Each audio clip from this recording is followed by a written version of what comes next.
Hello everyone, it's Kari from sunshineinmypocket.com. Today I have a really exciting layering stencil to share with you with a couple of cards. Now these layering stencils are from the ton, and look at this, there's a number 1 listed really big on this one, and these are larger stencils than usual. Here's one that's numbered 2 right there. I hope you can see it. I'm trying to hold that in the light there. We've got 3 right here. You can see it right there in the center of that dot. And this one's number 4. This is the Sunflower Fields layering stencils. There's 5. And this is going to create a really large panel, and there's 6. So there's 6 stencils in this set. Now these layering stencils are pretty amazing. You don't even have to think, you just have to have a few varieties or a few shades of colors, and then you create the most beautiful field of sunflowers. There's also a coordinating die that you can get that will cut out the top of this stencil or the top part of the flowers, and it's just beautiful. So I took a sheet of paper and cut it in half. And this is the first time I've ever used this stencil. So I went ahead and taped that down to my surface so it wouldn't move. And then I took the first stencil and taped it to the top. Now, as I said, it's my first time using this. And so I realized after I started stenciling the first couple of stencils, I realized that I didn't have this moved down far enough, or I didn't have the panel cut large enough in order to use the dye that goes with it. And I'm going to show you that. I'm going to start out with peeled paint distress ink, and then I'll add a darker green. This is Rustic Wilderness, and I'm going to add that to layer number 2. So as I say, you don't really need to think about it, and if you don't have another darker shade of green, you can just use the same shade of green and just make it a little bit darker on the second layer. But I just love how this turned out. Look at this. Okay, watch. When I pull this up, wow, that is a really amazing layering stencil already, just with the leaves. So now I'm going to go ahead and add the third stencil, and I've got a variety of shades of yellow. Now I'm going to tape this on, but here's where I realized that the top of the flower, see the very top one there, it is off the paper. So that means it's going to be too tall for me to use the die to cut all of that. But I'm going to continue on. I've got 4 shades of yellow here, and I'll use 3 of the 4 shades. I'm going to continue on because I can still use this panel even if I don't want to use that die. See how it goes off the edge on the top there? But I'm going to go ahead and do another panel as well. But I can still use that for a card because look how pretty that is. I did decide that I wanted them to be darker, so I'm going to use the darkest shades of yellow on this. And as I say, I'm going to do the exact same thing. Only this time I cut my panel to be 6 inches by 8.5 inches. So this is a larger sheet of paper than I used the first time. It's actually cardstock. And then you can see when I line up the flowers, there's still enough room at the top to use that die to cut out the entire top portion. So I'm going to use the darkest of the 3 shades of yellow for this one. And this is going to create an even darker sunflower, which I liked the best. So that's what I found out as I was using this. And sometimes, you know, when you're using a brand new product, you just want to see what you're going to like the best and practice.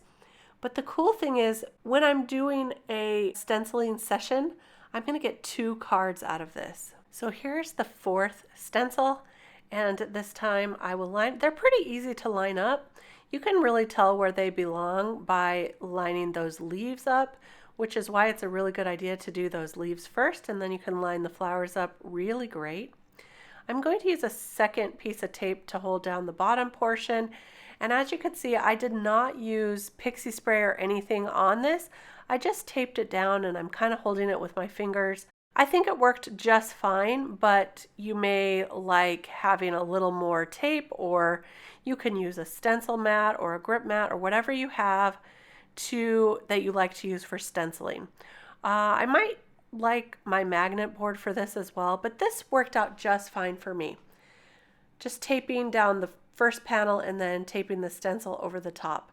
Then I could just kind of use that to lift it up and take a look to see what I think.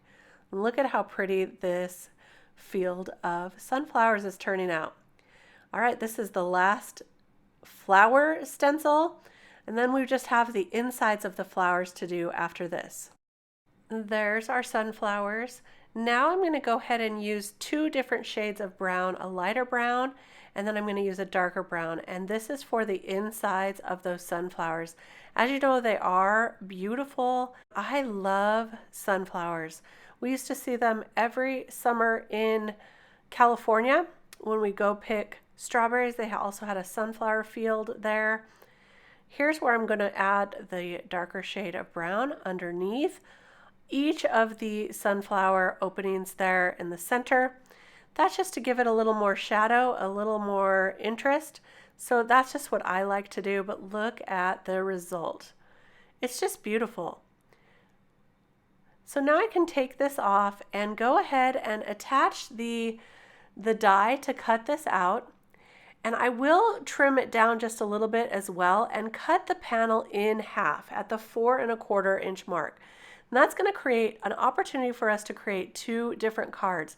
Now I love this, that there's a die to cut out the top portion, because you can do some really interesting techniques for the sky, and that is just so fun.